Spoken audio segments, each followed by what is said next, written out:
Fighting out of the blue corner, he's trained at Absolute MMA by way of Melbourne, Victoria, coached by Simon Carlson. He weighed in at 66.2 kilograms with a fight record of 1 fight for 1 win. Ladies and gentlemen, please welcome Josh Burr. And his opponent fighting out of the red corner, trained out of Trinity MMA by way of Adelaide, South Australia. Head coach by Nick Hughes. He officially weighed in at 66.2 kilograms with a fight record of 2 fights for 1 win. Ladies and gentlemen, please welcome Ryan Cooper. Fighters to the center of the cage.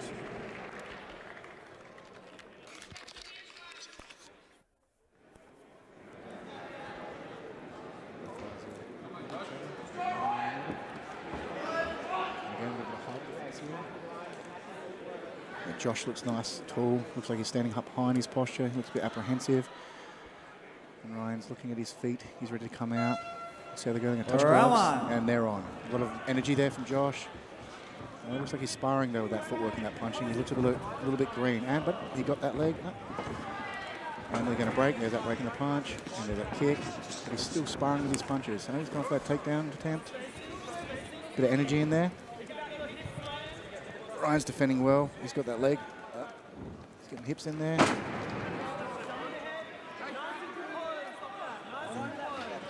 both putting a lot of energy in their defense and attacks. Again, Josh is really pushing his punches, so though he's tall, he's not really hitting hard.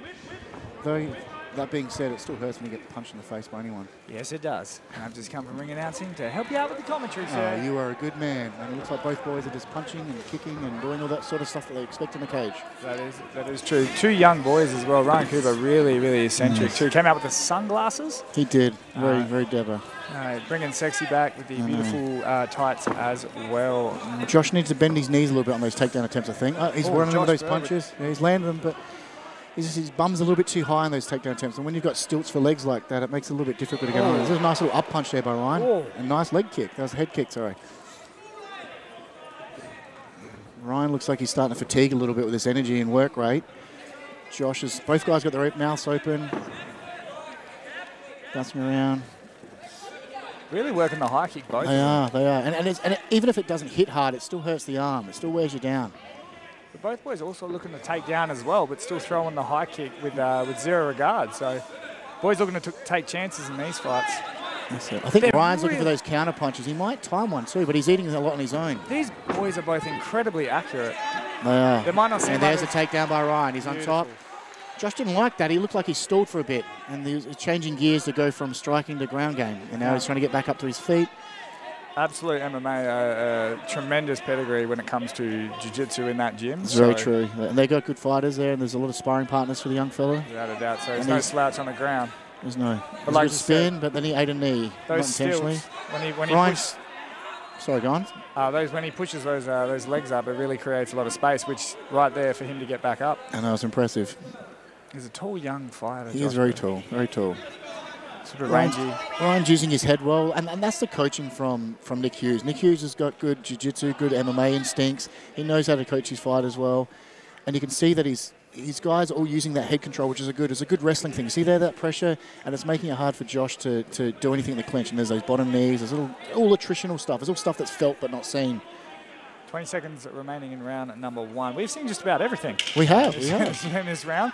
A lot of good. Being very energetic, and there's inside fire strikes and these. And I think Ryan is just edging this round in his favour. Yeah, he's really taking that gritty side of it. And those punches are annoying. End of round 1. Yeah, both boys incredibly accurate with their strikes there. It'll be good if after this fight, young Josh puts a little bit more pop in his shots, because he's just sparring his punches a little bit too much. He's got nice leverage, he's got the accuracy to hit those kicks like you're saying, but he's just not getting enough zap into him. Especially in these three minute fights. You do have the sort of luxury to be able to unload a little bit more than you would in a 3-5 or a 5-5 like people are used to seeing. You got to get it done quickly.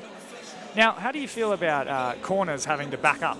We literally just saw these 2 teams fight each other the fight before with the exact same corners. It's an interesting thing, because there's a lot of stress, because as the coach, like Nick being a very good man that he is, He's got a fighter who's injured. He got thrown. He's probably got a shoulder injury, and he's probably got that in the back of his mind. But he has to give it all for here. And he's going. He couldn't be backstage warming his guy up. He's got to run out. He's got to do this. And no one likes being in that situation. Exactly. So it's good that the guys can do it. And it's a testament to both camps, both Absolute and Trinity. They're doing this. Now, round 2 about to start. What does Josh Burr really have to start looking for? I think Josh should use his reach. He looks like he's fatiguing a little bit. He should just stick that jab a little bit more and try to throw some longer shots and not get caught with that counter uppercut, because Ryan's throwing that up punch really nicely. And he's got good head movement, so I think we might see a bit more boxing from Ryan. And there we go. Now coming from the corner. A bit wobble. And there's, look at that up jab. See there? Beautiful. And he's taken too many punches.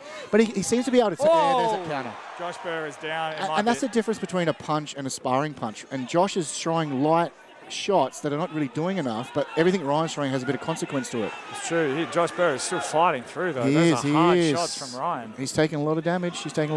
And yep, that's what happened. And you could see that Josh's eyes were everywhere but on the fight. And I think it was a fair call at an amateur level. He did go down a bit earlier. He did go down. And it was a good win by Ryan, and I think that was the... I'll let you go and do your commentary thing.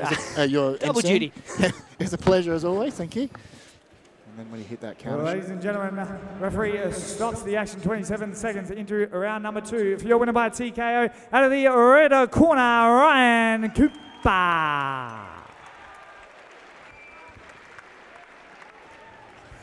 Ladies and gentlemen, here with your winner, Ryan Cooper. Mate, tough fight. Both long boys, you were really putting the pressure on, but he was landing with some pretty accurate shots. How hard were those shots?